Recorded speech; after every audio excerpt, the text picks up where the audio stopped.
Hello, everybody.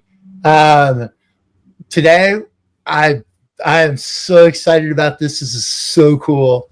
Um, we actually have a very special guest, and we're very flattered that he wanted to come up with us. And we're gonna do a little interview with him, and it's gonna be awesome. And our special guest is Gary from Urban Yarns. And let me get him up on the stage, and we'll interview him. So, how you doing, Hi, Gary? Gary. Hey, hi there, Matt. Hi, Rebecca. How Hello. you doing? Good. How you doing? Great. I'm It's well. I'm well. it's a pleasure to have you come on with us, because I know you don't do this. I mean, this is in your wheelhouse kind of thing, and we really appreciate you coming up and talking with us, This is a new experience for you. because It we've is. watched you for a long time. I am So a big fan. I Oh, am a big fan. thank you so much. yeah, that's why I had the gushing fan thing when you Well, first came up. when I first started, and crocheting and doing my embroidery, I started quite some time ago when I was young, 13, with my mom. She used to do crocheting, and we come from a large family of 13. And she used to do baby blankets for all the family and family that wasn't born yet, and gift baby blankets to everyone. And so that's how I learned. And then come, and I didn't pick it up as much until about 6 years ago, 5, 6 years ago. And you and BOD and some of the other channels were the ones I was watching. Wow. Yeah, so to give you an idea, and I really enjoyed your videos because they were very calming Wow. to Thank you me. for saying that. Yes, Yeah, absolutely. that So means a lot to hear. when Matt told me that you accepted our invitation, I was thrilled.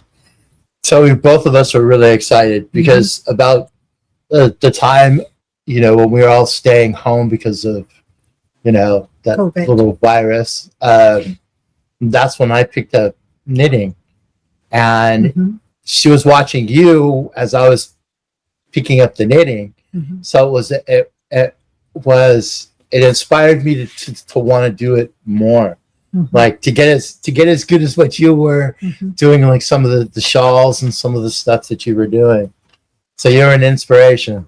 That's Yeah. very flattering. Thank you so much. I'm humbled by that. I honestly, I felt the first 60 or 70 videos that I put up, and that kind of ran through COVID, were very awkward. I was the deer in headlights. I was still very kind of like nervous about what I could say on YouTube. And then there was a whole different levels of what you could do and what you couldn't do that came into effect about a year into it. So yeah, there was learning curves there for me for sure. What motivated you at that time to start knitting and crocheting? What Uh, what what was it? Yeah, so my background is in fine arts, and so I'm always using my hands, doing things tactile, loving color, and putting things down together. And I graduated with a fine arts degree. Mhm, So I've always been interested in using my hands. And when studios weren't available for me to do painting like I mhm, did when I was at school, I would look at community centers and fall into like a type of new craft or a new art, and that would be pottery. And then I couldn't get to the pottery studio when COVID was happening, or sorry, that the virus was happening. So uh, I had to do something more uh, at home. mhm, So before the lockdown happened, I learnt to knit and crochet mhm, using YouTube. So I had found my craft, my new thing, my new avenue that I wanted to focus on. That's interesting. Um, what did you start out first between the two? I started with knitting first, Mm-hmm. and it all stemmed from this one story that I told, I think, once in the videos that in the early days. Mm-hmm. I was crafting in pottery ceramics some yarn bowls, and so those would be to contain your yarn, so you could pull it out as you're working, and it doesn't go around everywhere onto the floor and get pulled up. So I was doing a lot of those, and there was a friend's daughter's birthday that was happening. I thought, oh, it'd be really good to actually create a kit with this ceramic piece. Wow. Go to Michael's, purchase some yarn, just sort of wind it up, because I didn't like it in the ball band. I wanted to make it look more like handmade. So I wound up all these balls. I bought some bamboo knitting needles, and I didn't even know about the proper needles that would go with the ball. I just oh, those bamboo needles look like the proper size for the bowl and for the ball that I was making. And it sat there for a little while because I wasn't seeing the friends for a while. And I was looking at it and thinking, I wonder whether I could make a small piece and leave it on the knitting needle and, put it into the gift and then just give it to the family friends. And then I got onto the YouTube and did some tutorials. I can't even remember what tutorial I looked at, but I spent I think 6 hours trying to do 3 or 4 rows. And then I was hooked. I was like, okay, I need to keep going on this. And I worked on it for maybe about a week, and it got to a little bit maybe 6 inches to 9 inches. And then I thought, well, I need this yarn and these needles myself, and I'll just go and buy another set for my friend. And that's how it all started. Wow. Oh, wow. That's very interesting because Matt and I were enthralled into pottery during the COVID, watching all the pottery videos that were out at that time. I think it was PBS that put on all the pottery videos, also. But Gary's path to the knitting is similar to mine. Mm-hmm. I mean, the watching YouTube, and well, yours was 6 hours, mine was 8 hours, and I cussed there was some really bad words that came out of my mouth when I was trying to pick it up, and it was just because in my head, my grandmother knitted, and she was amazing.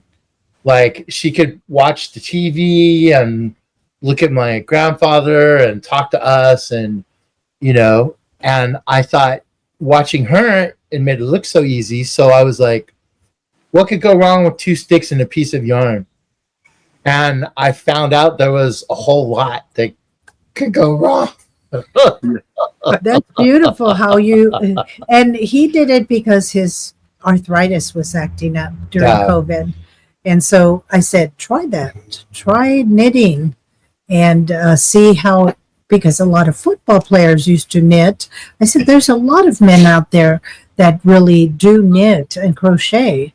And I said, you're going to find out in our community that there are a lot of people that do knit and support you. And sure enough. So I have to ask, how did it help with the arthritis? The movement. Well, see, because I play guitar also. Yeah. Mm-hmm. And so my hands wouldn't get stiffened up. Yeah. The crochet or the knitting helped quite a bit. It did. Okay. Because I'm still moving my hands and keeping some strength. Mm-hmm. That's good. I never knew that it would help with arthritis, but that's great to know. As long as you don't overdo it. You can overdo it and do the opposite. Mm, Overdo those joint areas. right. But you have to strike a medium, to do. Yeah, because there was a few times when I was working on like shawls and stuff that Yeah. And you're like this. you're like ah. Mhm. It's then- like when you go to sleep and you kind of are trying to rest your body, then your hands are kind of like cramping up. You kind of have to do your little exercises. Your to exercises. stretch. Yeah. Your stretch exercises.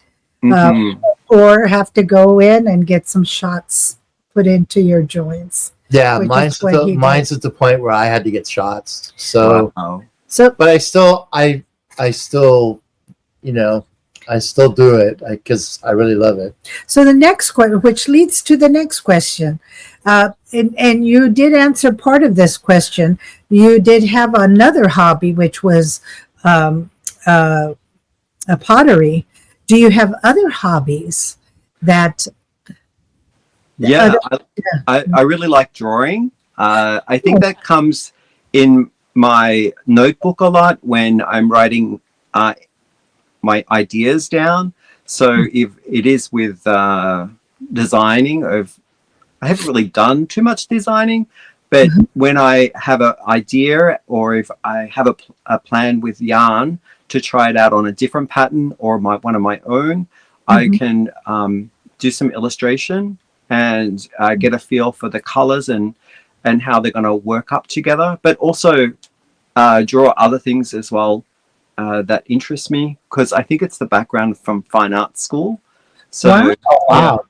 Do you have anything that you have done that you can show us? I have a painting up there. It's not really a drawing though. Oh, Do I have some things? you do have a painting up there, though, huh? Yeah, I can show you. I can pull it off the wall. Okay. Yeah, I'd love to. Goodness. Oh wow, Goodness. Oh my goodness. that is very cool. Okay, so down here, it's going to age me. It says 94. So that's when I finished it.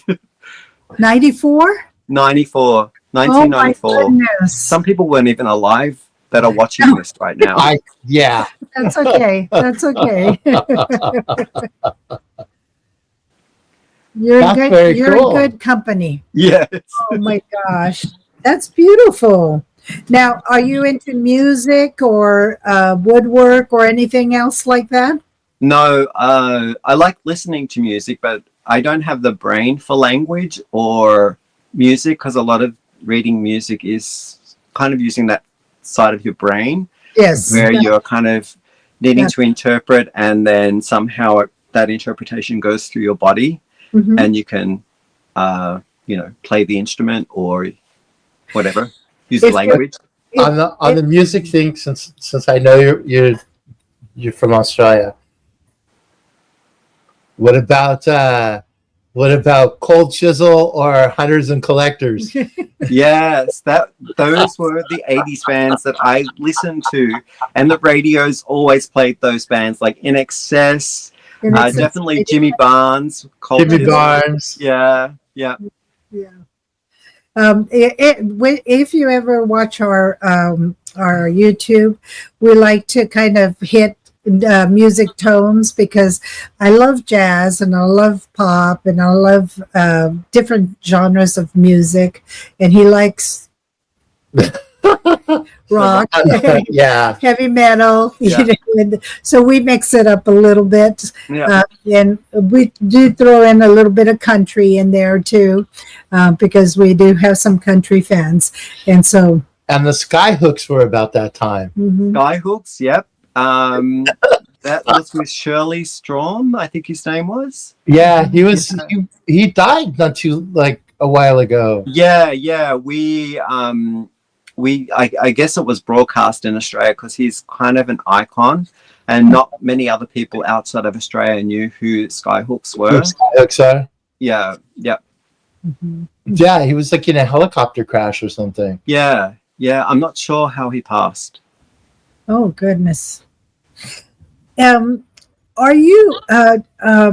Do you have any particular challenge that you can think about that you faced while you are a YouTuber that you have learned from and have overcome that you can share with all the YouTubers that you can think of? I would say that anxiety is a big one. I wouldn't say that I've overcome it at all. I would say that I learned to live with it and maybe in tandem have it in my experience.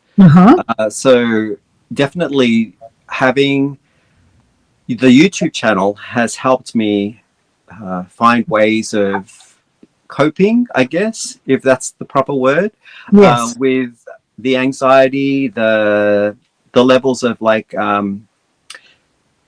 I might come across confident, but still like I get butterflies when I turn the camera on. I even sitting here right now, because this is something completely new and it's a little out of my control. Yes. That's true. A little bit of it is the anxiety, which I wouldn't say that if people do have similar kind of like feelings towards not wanting to start a channel or finding that that's holding them back, Yes. that the challenge is there, it's real, but you can live with it. You can kind of find ways of controlling it or understanding it a bit better and what your limitations are. So I would say if you really want to get to connect with people who share your craft or your interests, and that you can have dialogue and feel connected with a certain tribe or a certain community, Yes. go for it, even though you feel anxious about it. That's good. That's really good.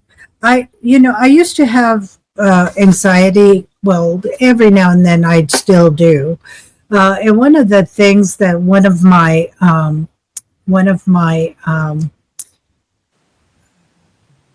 counselors told me, which worked for me, was when you have anxiety, pretend it's like a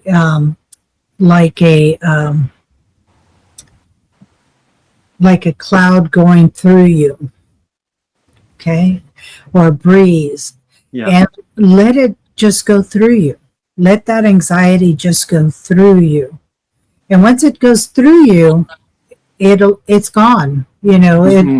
It's like a feeling, a rush just going through you.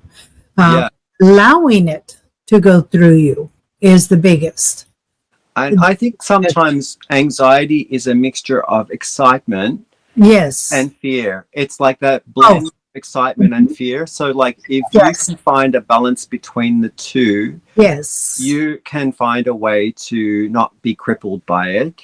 Exactly. And I think that's where I find I succeed sometimes with producing videos and content. And I feel sometimes when I don't come across, I'm kind of like staring at the camera and there's lots of stuttering and I get mixed up with how I'm presenting things. I will switch the camera off and walk away. Back another day. It's totally fine. Yep. It's give yourself a break. And when you feel that way, and when you're taking that break, and just take that time to just let it go through you. Go through you and be calm and allow it to pass through. And when you're ready, go back to it. Go back to it. And some days you'll be really spot on and you won't have to turn the camera off and you feel like, oh, I can do another one after this one. It's not as exhausting. But yeah, you'll find that some days that works. That works. Some days it doesn't, not at all. Yeah, some days you just Not at all. turn the camera on. Excuse me. Excuse me. I know. For me, it helped me a lot with public speaking. Mm. I would have a lot of. I mean, it doesn't show it on the other channel because I'm the one, you know, um, talking, talking people's ears off. But public speaking and speaking in a crowd was Achilles' heel for a long. I mean, and actually doing this on the channel has helped me like past that. I mean, I still get like that's where I would get anxiety, but now it's like, okay, I'm just kind of talking to a bunch of friends, like, Yeah. and so it's gotten me past that. Now, because Rebecca always asks the hard. I have a few more, but you asked. She always has the hard questions, I have a few more, but and he I'm wants to more ask of a the. few. I'm more of the. We take turns. Like, I was watching the video yesterday, and it was the I'm probably Yaga. Oh yeah. Yeah, Beautiful. the beautiful white shawl with the like the flower It was crocheted in the about back. 8 months ago. Yeah, it's crochet, and it's traveling post stitches that kind of look like it's moving from from left and right. So you get the petals with the traveling post crochet stitches. I don't And know. then inside of that is bubble stitches, so it makes it look like it's sort of a fruit or some type of flower petal. Yeah, it looked like it had like a flower motif on the top of the shawl. Yeah. Like, and I was amazed. That one is awesome. It's a design. It's a design you did. Well, No, it's Yaga Yaga. yeah. It is a Polish designer. I believe they're from Poland. And How do you spell Yaga, by the way? Jaga,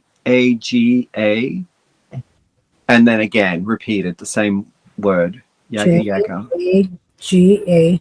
Okay. But that's not the name. I mean, I look at it and kind of I was looking at it on Etsy.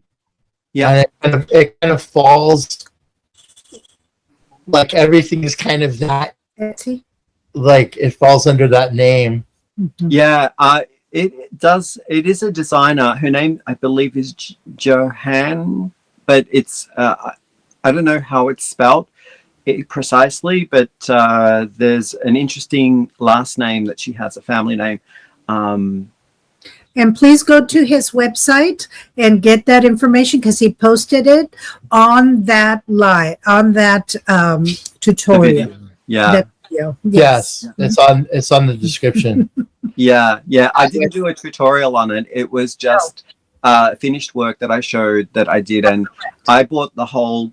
It was a bundle of their patterns, and I got that from Ravelry. They had bundled, I think, 4 or 5 together. And they have themes like the opera, novella.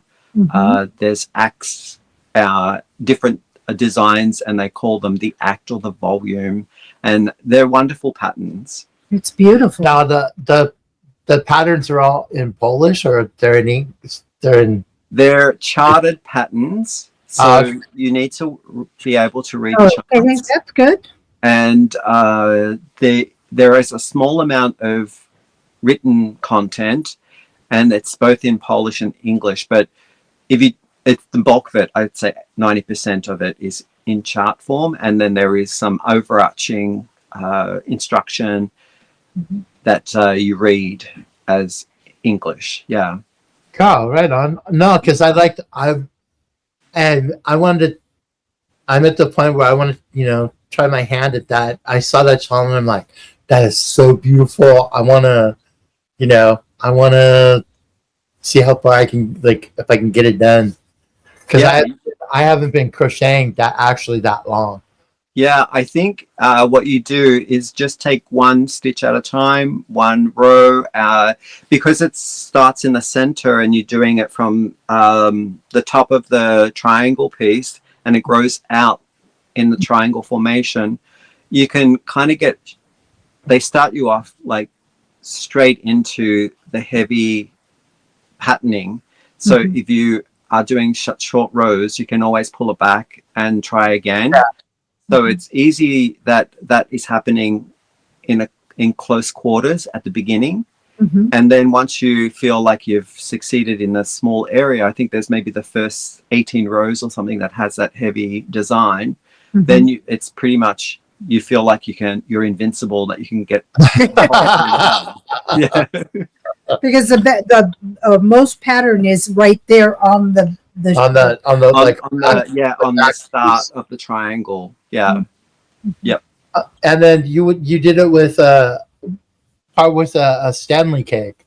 I did. It was the muffin tweed Stanley cake, and Okay. it used up the whole cake, and I was only 2/3 of the way through, and I had to, because the shawl had so much design still to go, I had to substitute the yarn with something from my collection that looked similar, and it ended up me having to combine two sport weights together to get the grey, but then it was also had tweed in it, so I had to choose a very very thin, I think it was fingering weight tweed, and Mhm. then a similar color to what I was using. So I had to kind of mimic the Stanley Mimic the cake. color. Mhm. Yeah, Now, as far as I know, you use a lot of DK. yeah. Mhm. Is that your favorite weight to work with, or worsted, DK, sport weight, like the three of them? I would say that I do have favorites for certain projects. Mhm. So I do like the airy shawl. So I'll like fingering weight for like a light shawl, depending on what I'm intending it to be. Like if it's going to be worn in sort of warmer climate, or if it's just something that doesn't need to be a warm thing, I can just have fun with color. Mhm. And then the times when I want it to provide some warmth, I will probably go a little heavier, or combine like a mohair with a fingering weight to make it a bit warm against your body. Yeah, so I don't think I have a favorite overall, but definitely DK fingering sport weight. I'm in that kind of In that, ballpark. Yeah, Mhm. yeah, because I know a lot of the yarn you show is in that range. yeah, that's You, true. do you like wool, cottons, um, and and do you like wool for the winter? Yeah, I'm my favorite fiber is probably wool. Maybe merino, because merino is so like beautiful with other things. Like you can put silk with merino, you can put cotton, you Mhm. can even do a acrylic wool blend. Mhm. Um, yeah, so and the different types of ways that the dye takes to when the wool is mixed with, say, a silk, you'll Mhm. get a nice effect on a beautiful marl, some shiny bits and then some dull bits. So it's kind of a nice versatile yarn to have, like a fiber. I know they always a lot of people accuse me of being the bougie yarn person. I know you've got quite a few. I mean, I tend to lean towards Malabrigo. Oh, okay, yes, it's a beautiful yarn. It's I've and it's funny because a lot of the knitting channels will use like those kind of yarns versus like something like a more common yarn. Yeah, And like a big box store yarn. yeah, Yeah, and it, I hate to say it, it tends to be more like I see it more a crochet being like that kind of stuff, and like the knitting being a little bit more bougie yarn, but you can use. I mean, you can use the yarn for anything. Well, we Yeah. started. I actually started him going to our local yarn shops, and so when I introduced him to the local yarn shop that had all the different yarns. Mm. So that when we started going to the local regular box, he goes, "Well, where's all the other Yeah, exactly. all the other yarns?" I said, "Well, I am by no means yarn snob at all. no, I No, love neither are we. I no, love all types of yarn, but you know what? I have to ask no, sometimes when I'm looking at these fantastic designs. yeah, For instance, say I don't even know what the yarn is that I'm looking on that's YouTube right, or that's right." Etsy or like Mhm, Pinstagram, mhm. and then I'm always surprised to see what yarn it is that they're That it saying is. because I'm also drawn to the yarns that people use that make beautiful pieces. And then you find out that it's Line Brand or it's That's right. something like even Red Heart. I That's am working on a Red exactly. Heart yarn right now on a blanket, and you have to ask yourself: is it easier or harder to make something as beautiful as you see with a big box store yarn? Yes. Yeah, And Yes. yeah, so it's Hmm. You have to try yeah, everything. You have to I try think so. everything Yeah. because you never know when you're going to be limited to that particular. Look at Joanne's store; Hmm. it's going down, and so you never know when that particular store is going to be the store that you're going to be using. Hmm. Um, and so you have to be able to try every different yarn and know about those yarns. Yeah, yeah. I mean, I will. As far as I'm can, wow. As far as me, Malabrigo is my number one. Rios and Arroyo. Hmm. And then I mean, I've got Karen, I've got Red Heart, I've got Hirschner's, I've got like all the other stuff. But it's I think with like the Malabrigo, the color lends itself. It makes it easier to make it look Beautiful. like really stunning Yeah. because the color in the hank is really stunning. Hmm. I'm more of Yeah. a retired teacher, but and so I look out for the good sales. But I also like, every once in a while, a nice Queensland. I like,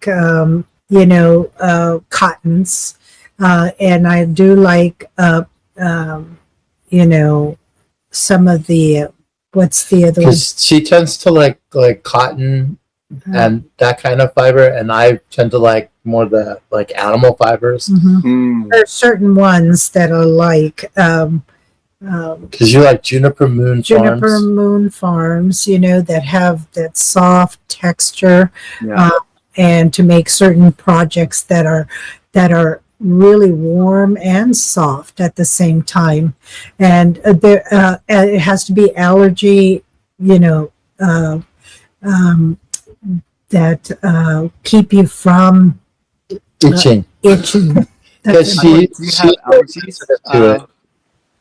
Rebecca, do you have allergies to wool? I have an autoimmune disorder that keeps me from using some of the abrasive wool yarns that he so much likes. Yeah. But I mean I tend to pick superwash merino, but Mhm. um, I was going to ask you, coming up with like the mouths that you've done, like the one with the one it was song lyrics, Hmm. I believe, and then the other one was it quotes? The current one, Uh, the first one that I did was song lyrics. The second one was architect to emotions. So looking at yes, surroundings and finding inspiration from the construction of something like in a garden setting or in a room. And the third one was the blend chip boards, where you were putting the things that connect you with someone or the differences that you have, and putting them on a board for inspiration.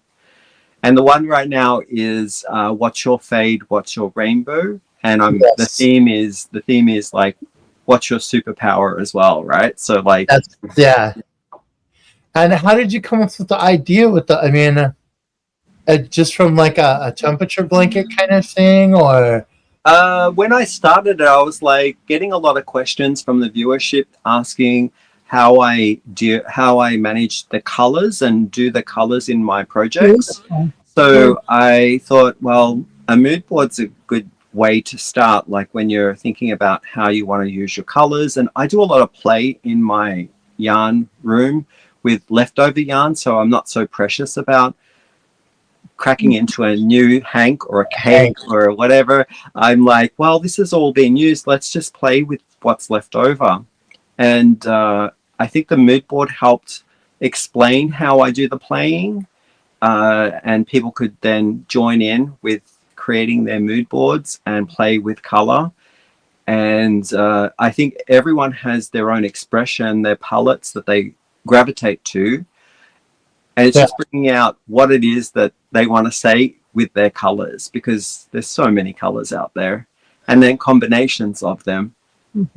So it's a little exercise that I wanted to answer for the people who had that question about how do I use color? You know, how can I play with my color? You have a unique way of putting colors together, and like no other YouTuber. And it comes out in your style, and I gotta say that because you every time you put something out, it's got your name all over it. Yeah, even if you do something that someone else does, your colors are so spot on. They're your creativity, the vividness and the pairing of the colors together. I really love. You know, I look forward to what you. Is it Hank? Hank, always. I see. Whenever you come on, it's all about looking at Hank first. It's like, what's on Hank? What's on Hank? And I said, I want to see what he has on that Hank. Yeah, because I just love what you put draped on that Hank. And to see what your design is of that moment. And I don't copy people's designs, but I do like to see what your color and style is for that moment. And I want to tell you that you keep doing what you're doing. Yeah, because all of the stuff you do is it's beautiful. It's beautiful. Like the colors are beautiful. And keep using what you're using. If no one is telling you, we are telling you. Yes. And we want to shout it out from the hilltops. Because I get inspiration from watching YouTube as well, and going on to Pinterest. And so like there is, as you say, like art is a beautiful shared experience that you can retell from your point of view. So as much as people like to think their inspiration doesn't come from anyone else or anything else, it's so difficult to hear that. But yes. I think it is the way that you interpret the inspiration, because it does come from other people. Absolutely. Because like the one that just I was like, ooh, just lately there was I believe it's on one of the shorts. I want to say it looks like it's the shawl behind you. That's the one with the tassels. Oh, this one here. Yes. Okay. That one, yeah. That one is just like, that one's awesome. I love the way the color fades through it. I know like the way the tassels are on there. I was like, ooh, That one's, I like that one. That one's so cool. You see, that's where I can't take the credit for the color transition on that one at all because it was a predetermined cake. Cake. So when you come to the cake and you kind of like look at the top side of it, you can see, oh, that's what it's going to come out like. So it's, it's just a beautiful color arrangement that came from, I believe it was from an Italian yarn dyer that did it all to her own cake. It has an interesting name, Lola Crea, and it's spelled LOLLACREA. Lola Crea. Oh, Crea. Okay. Yeah, it's interesting. It might be misspelled. Maybe I misspelled it, but that's my. It could be. The color change in it. Yeah. When you were showing it, I was like, "Oh, that's so beautiful." It is. Yeah. That is awesome.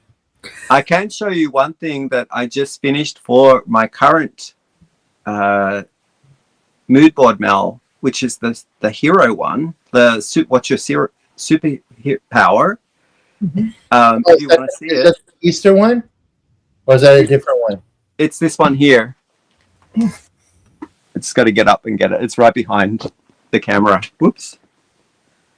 It's all finished. You guys are getting to see it first. Oh, yes. Yes, I saw this one. This is. Oh, no, this is not the same one. It's not the same one? Is it the same one you were working on? I was working on it, and it was half done. Yes, it had the circle only. Let me see the bottom, how you did the bottom. Oh, I love it. Beautiful. Oh, it's so beautiful. This is a Stephen West pattern, and it's called Painting Bricks. Painting Bricks? Yeah. And these were all from minis. So there are all different collections of minis that I gotten on travels or someone sent me. Special set of colors, and this is this gray framing it. All the colors is a Malabrigo Ultra Sock, and I really liked working with the Ultra Sock Malabrigo. That was really nice. Yeah, I'm appreciating working with smaller yarns. Yes. Yeah, that is all fingering. Mm-hmm. It's Stephen West is on my YouTube list already. He is amazing as well. He's great. Yeah, he's great. Have you? Because I want to think they're Canadian, possibly. Is Arcane Fiberworks? He's Canadian, right? Have you used any of their stuff? Yeah, their hanks are beautiful. Really nice. Yeah, the colors are just amazing. But I haven't gotten my hands on any yet. So I've got to get a couple and try them. Yeah. Which leads me, have you had a hanking for a particular yarn that you haven't tried yet? Ooh, that's a good question. I would say that I have a lot in my collection that I want to get to. For sure. A lot. There's one called Galway yarns, and I think it might be Dublin because I think Galway is in Dublin. In Ireland. And that's a yarn that I want to get to. It's in this beautiful green color, and I've been wanting to use that yarn. There's also some Yarn Snob from Keith that I want to use. And Yarn Snob. Yeah. Okay.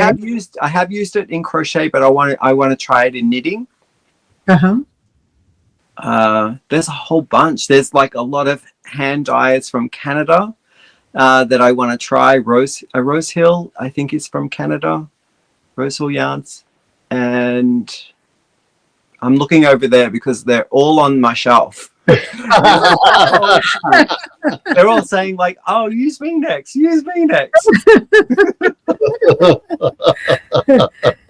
So still a lot of yarn that you still have to try, huh? Yeah, and the interesting thing is, it's not really a particular fiber. It's a combination of like wanting to use them because of the color mostly, but then sometimes it is a fiber that interests me that I haven't used before, but I have it sitting there waiting for me to try it out. Yeah. Right. How about you? What are your fibers that you want to try that you haven't tried yet? Was it's the arcane the arcane fibers I wanted to try. What else? Because we've tried like all of more the major, like Malabrigo, Noro, Juniper Moon, more the bigger. I mean, we've tried a lot of the more known names. I'd like to try and use some of the more not a little more obscure stuff. I'd like to try different cottons from different places. Yeah. Yeah. Yeah. What about novelty yarns? Do you have a calling to try novelty yarns? The only one that I think the novelty yarn would be the one that I would call it a novelty yarn just because of the fiber it's made out of, which is yak. Okay. I thought it was cool. It was a midnight purchase on like Amazon, and I got it, and I actually really like it. That's great. It would be really warm. I mean, it's softer than what wool is, but it feels like a little thicker. Yeah, he likes to try different And yarns like that. I think like for a winter blanket, it would be perfect because it would be nice. It would be nice and warm. You want to show him this that you've? Yeah, this is the. Sorry. That he's doing with all different yarns. This was. I'm just finishing. He's still do. I'm just finishing up the border. Oh, awesome! I like the colors. But is it a granny square or? It started out as a granny square. Yeah. And then I used the spike stitch. Okay. It still has all the strings in it. Yeah, I still haven't sewn in the ends and all of that. But the purple, the white, the two colors of brown, that is actually yak yarn. And then this stripe and the whole centerpiece is Malabrigo. It's beautiful, Matt. Thank you. Yeah. And you can tell that you're enjoying it because you can see you playing with the colors and you want to switch it up. And are you color controlling? Like when it gets to the end, you just snip it off and choose a different yarn? Yeah, I haven't used anything that was like a cake or anything like that. It's all, except for the stripes of Malabrigo, which I mean, those have the color in them anyways, but all the rest of them are just like a straight color from the skeins. And it's meant for someone who wants a heavy blanket. Yeah. Yeah, because it's snowing up there. Yeah. And weighted sometimes makes you feel more secure too, like if you're wearing a weighted blanket or Yeah. Some people really like those weighted blankets. Yeah. I know one of my sons does. And another one I just finished. Is it this one? Nope. No. Oh, let me get that. No, it's this one. It's right here. Oh. Oh, what are you showing? Is that a shawl? That looks like a shawl. Yeah. And then I just finished. Oh, I like the color in that one. It looks like it's slightly marbled or watercolored. Go down. Yeah. That's it. Go down a little bit. And it still needs to be blocked. I got it. Yeah, it's not blocked. But yeah, I just finished that a couple of days ago. Wow. That's a virus meets Granny. granny? Yeah. and Beautiful. Yeah. then that's one I actually made for Rebecca. Rebecca, that's a prize piece for sure. Right. And that's out of Red Heart Melange. Yeah. Then Yep. that's how we started using It's not like any. You see, I think it's true. Like it's definitely the color that draws you in, right?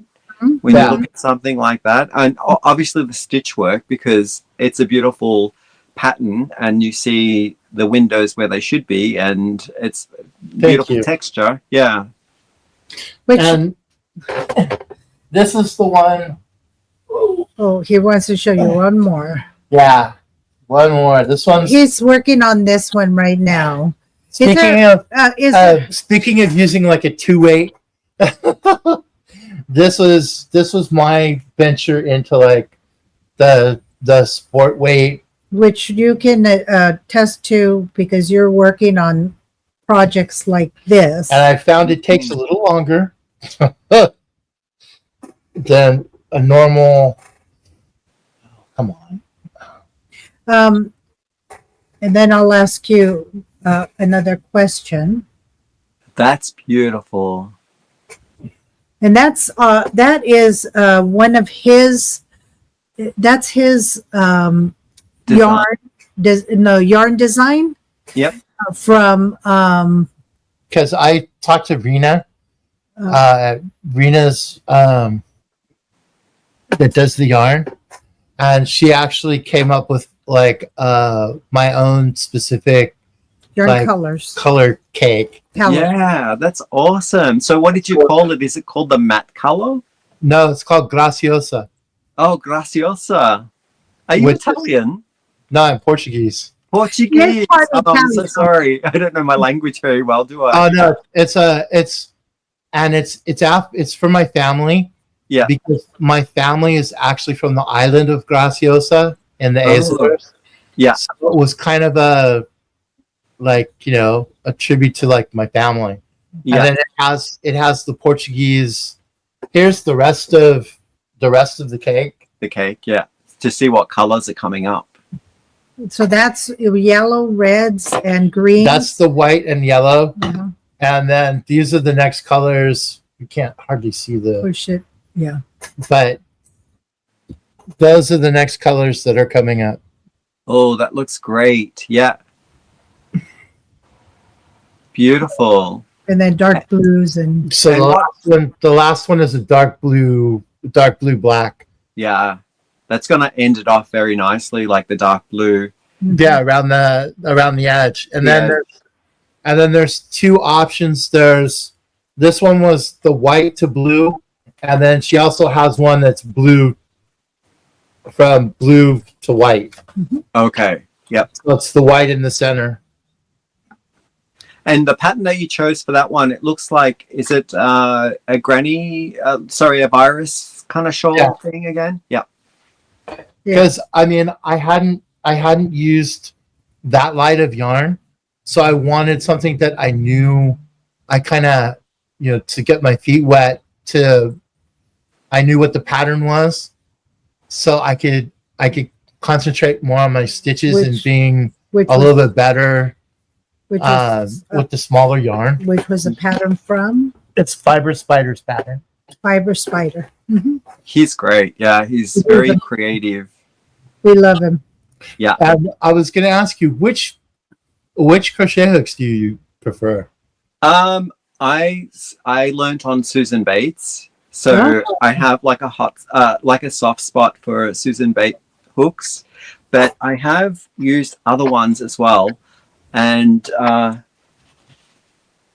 what ones have they been? I've tried the Furls hooks.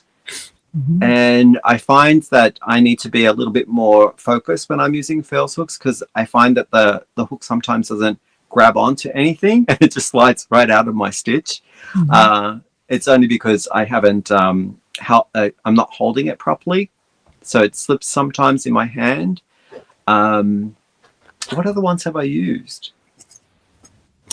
I think those are the only ones. I've used one with an ergonomic handle like that too, and I'm not sure what brand of hook that was. Those are the clovers. That's Clovers. the Clovers. Okay. Yeah, and I like the Clover Amours also. Yeah. They're really like ergonomically correct, and I hold my hook like a pencil. Right. Yeah, because that's just the. And I know with I tend to like the furls because they're bigger. Yeah. Not the Susan Bates ones.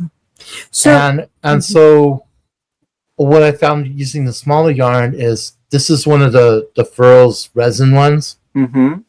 and the hook actually comes back a little further.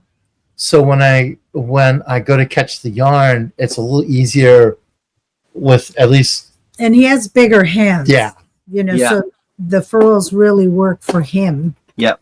Mhm. Because I use the chagus like you do Mhm. Yeah. for knitting, and they always what style do you knit? And I always tell them caveman, and they're like, what? And I'm like, Gripping them. old needles. Like, What do you use for knitting?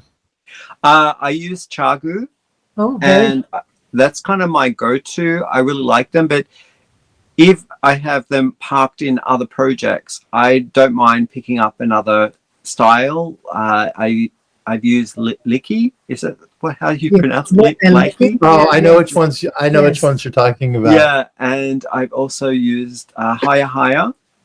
Oh, hiya. Yeah. I also have used just the clovers that you get in Michael's. They have them Yes. bamboo, and then they have a very stiff cord. But Yes. I use them sometimes. Yeah, I'm mostly circular, using circular knitting needles. I don't Mhm. tend to use the straight needles anymore. No, and on the Hayas, the connecting cable, is it Mhm. more like the chagus, or is it still that like plastic funky? Yeah, mine are fixed. So They're I fixed. don't have the interchangeable ones. My hires are like are fixed, but my cord does have a little bit of memory in it. Yeah. Yeah, and you. I know you were talking about the chagus, like a long time ago, Oh yeah. and I was like, we went into a yarn shop, and you're the enabler that made me try the chagus. Mhm. I'm glad I did, because really they're the perfect style of knitting needle to. Then the tips aren't so pointy like the Addies, which No, tends to kind of like sometimes prick the fibers, and it's sort of hard to unlatch when they're so sharp. So it's just the perfect points in my opinion anyway.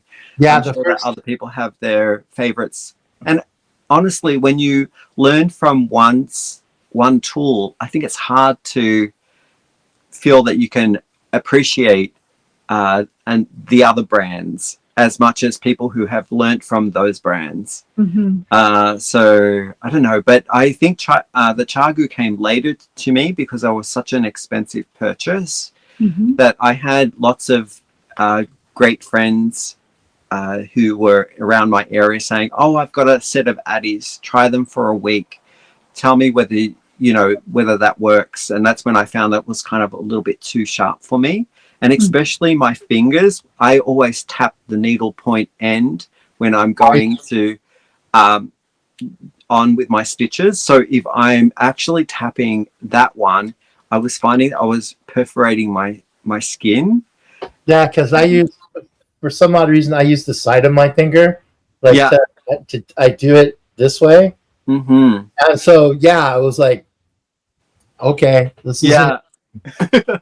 So I more a good actually thing. have, and in the instances where I'm doing a lot of knitting and I can't stop tapping, I'll put a thimble on like a rubber thimble on my fingertip, and it helps me like go a bit further, so I'm not like digging a hole in my finger. Oh, I put a band-aid. Oh, that's a good trick.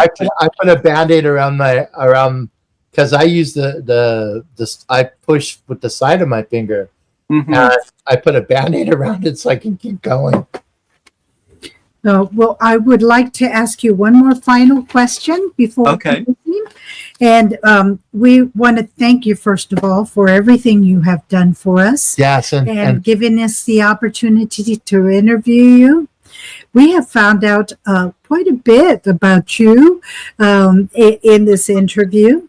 And one of the things is that you love pottery and that you have lots of talents, including painting, and that you, like the rest of all the YouTubers, you have anxiety just like all of us. True.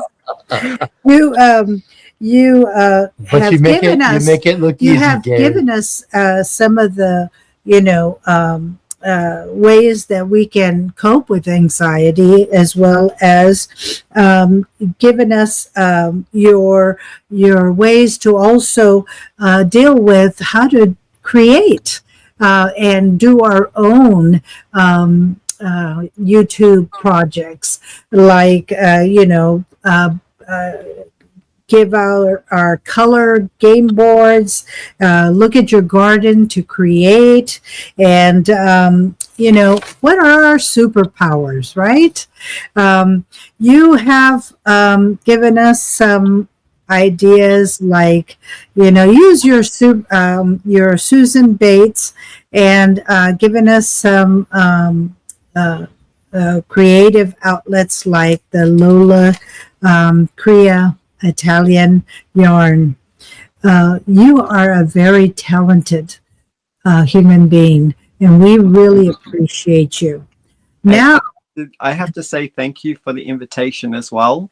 oh, And you're helping me break boundaries that I've set up for myself as well. So you've made me feel very comfortable. Thank you. thank you. Oh, so you're much. quite welcome. Now, here's the question. What changes do you see in your YouTube channel coming forward in this next coming years? And what do you see yourself doing in the next 5 years? Wow. Yeah, she pulls out the big guns. Well, I kind of thought about that, it being the start of a new year in 2025 recently when I did a podcast.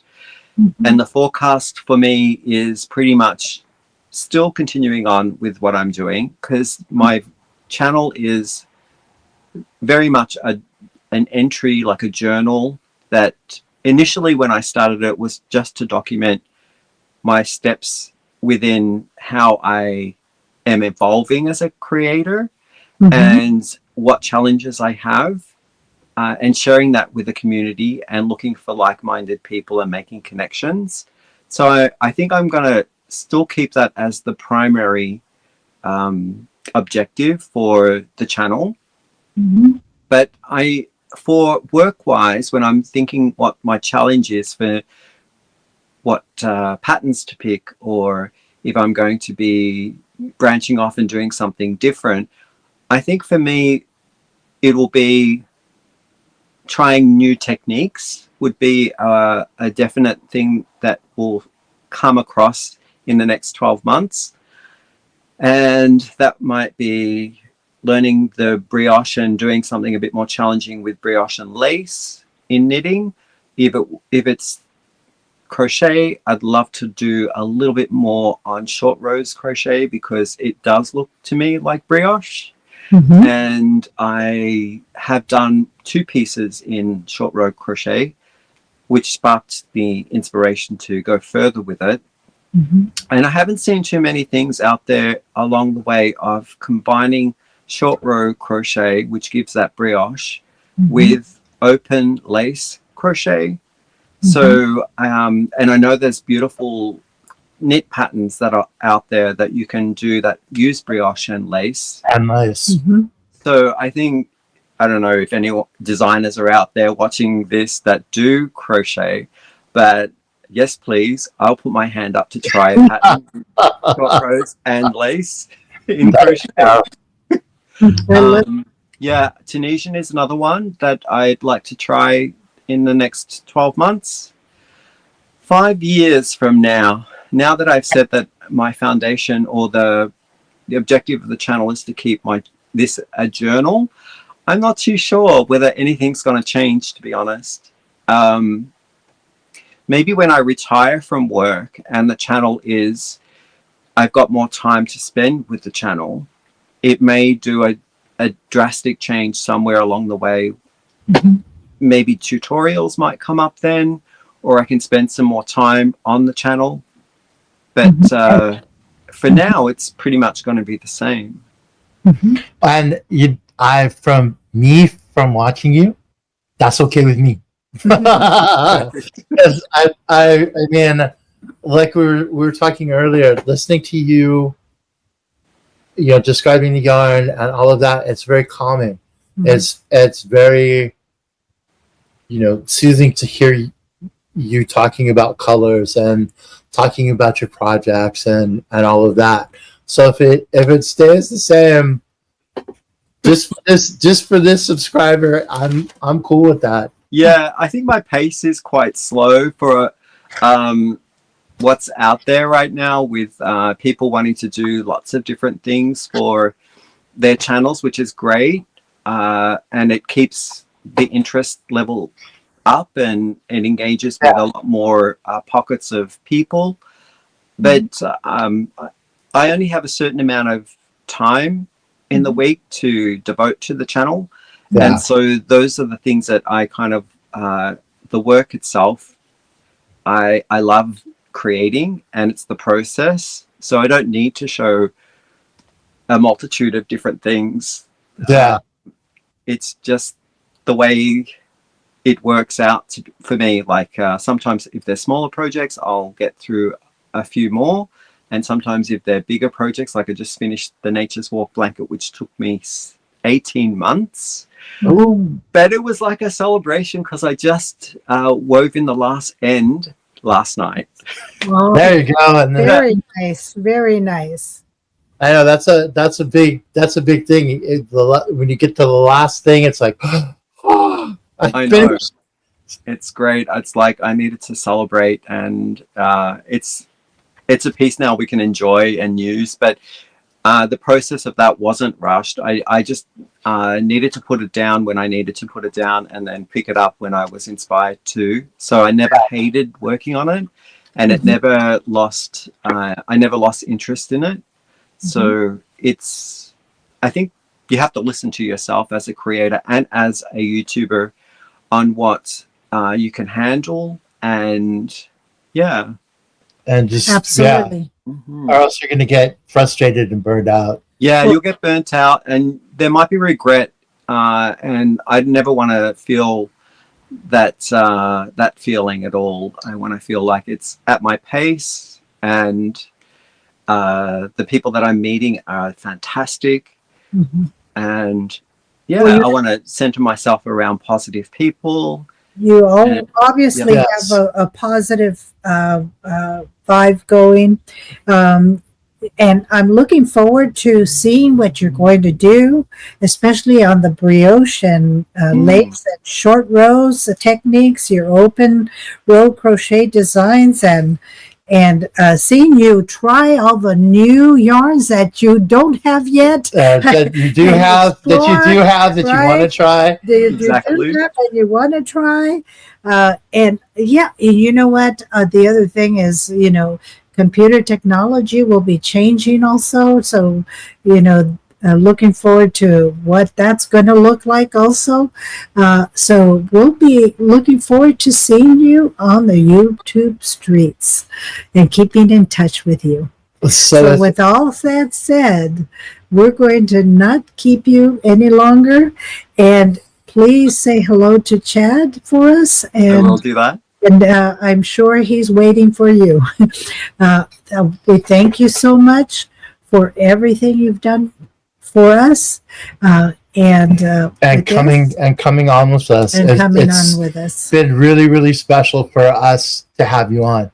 Okay. Thank you so much. From being longtime subscribers of yours, it's amazing to have you on with us. Until your next interview, we bid you farewell. Thank you so much for having me. Bye. Okay. Oh, thank